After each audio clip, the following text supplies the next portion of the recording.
हम सोचते हैं भगवान की प्रार्थना करने से हमें भगवान मिल जाएगा, मंदिर में जाके माथा नवाने से हमें ईश्वर की प्राप्ति हो जाएगी, घर बार छोड़कर जंगलों में जाकर के ईश्वर की प्रार्थना करने से ईश्वर के दर्शन हो जाएंगे। वेद और मंत्र पढ़ने से भगवान के दर्शन हो जाएंगे। तो ये सोचना हमारी भूल हो सकती है। हम क्यों भूल जाते हैं कि ईश्वर हम सबके भीतर है। एक चींटी से लेकर के एक हाथी तक, एक पौधे, एक पशु, एक पक्षी, सबके भीतर वही परमात्मा करवटे ले रहा है। दुनिया में हमें जो कुछ भी दिखाई देता है उन सब के पीछे ईश्वर है। हम अपने घर परिवार में नहीं देख पाते, अपने माँ बाप के भीतर ईश्वर को नहीं देख पाते, अपने परिवार वालों के बीच में ईश्वर को नहीं देख पाते, अपने भीतर ईश्वर को नहीं देख पाते।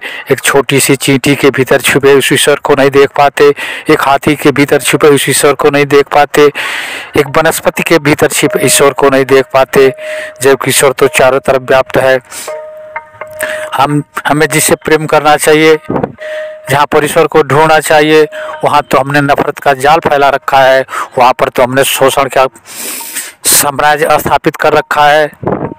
और यह धारणा बना रखी है कि ईश्वर की प्रार्थना करने से मंदिरों, मस्जिदों, गिरजाघरों, गुरुद्वारों में जाकर के माथा नवाने से ईश्वर की प्राप्ति हो जाएगी।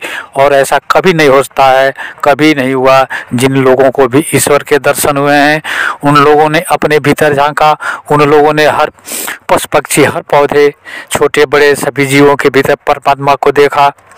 और परमात्मा कोई व्यक्ति नहीं है जो एक जगह बैठा हुआ है, परमात्मा तो एक ऊर्जा है।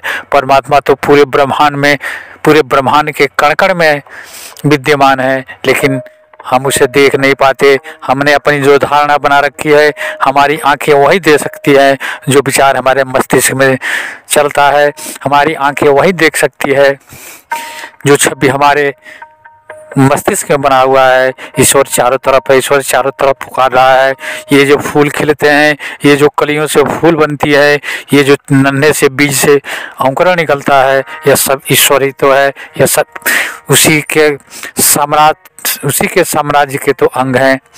लेकिन हम अपने स्वार्थ में, अपने विचारों में, अपने अहंकार में इतने अंधे हो चुके हैं, अपने अज्ञान में इतने अंधे हो चुके हैं कि हमें ये सारी चीज़ें, ये सारी सौगात जो ईश्वर ने हमें मुफ्त में दिया हुआ है उन्हें देख नहीं पाते। और उन्हीं के बनाए बंदों पर, उन्हीं के बनाए पशु पक्षियों पर, उन्हीं के बनाए पेड़ पौधों पर, उन्हीं के बनाए फल और फूलों पर, उन्हीं के बनाए छोटे बड़े सभी जीवों के ऊपर हम इतना अन्याय करते हैं, हम इतना शोषण करते हैं, हम इतनी घृणा करते हैं। और फिर हम ईश्वर को पाने की चाह रखते हैं। ईश्वर भला कैसे मिलेगा? ईश्वर तो पूरी दुनिया का मालिक है, ईश्वर तो पूरी सृष्टि का मालिक है।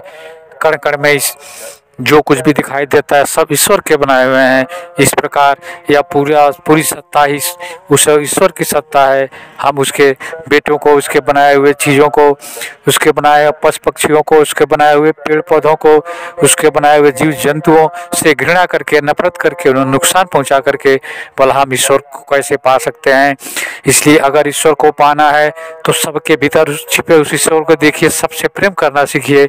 अपने माँ बाप के भीतर ईश्वर को देखिए, अपने भाई बहनों के भीतर ईश्वर को देखिए, अपने संतानों के बीच ईश्वर को देखिए, हर पेड़ पौधों के भीतर ईश्वर को देखिए, फिर ईश्वर के दर्शन होंगे। आप मेरे इस वीडियो को लाइक करें और अभी तक मेरे विद्रोही चैनल को सब्सक्राइब नहीं किया है तो सब्सक्राइब करें। मिलते हैं अगले वीडियो में एक नए विषय के साथ। तब तक के लिए नमस्कार, जय हिंद, जय भारत, वंदे मातरम।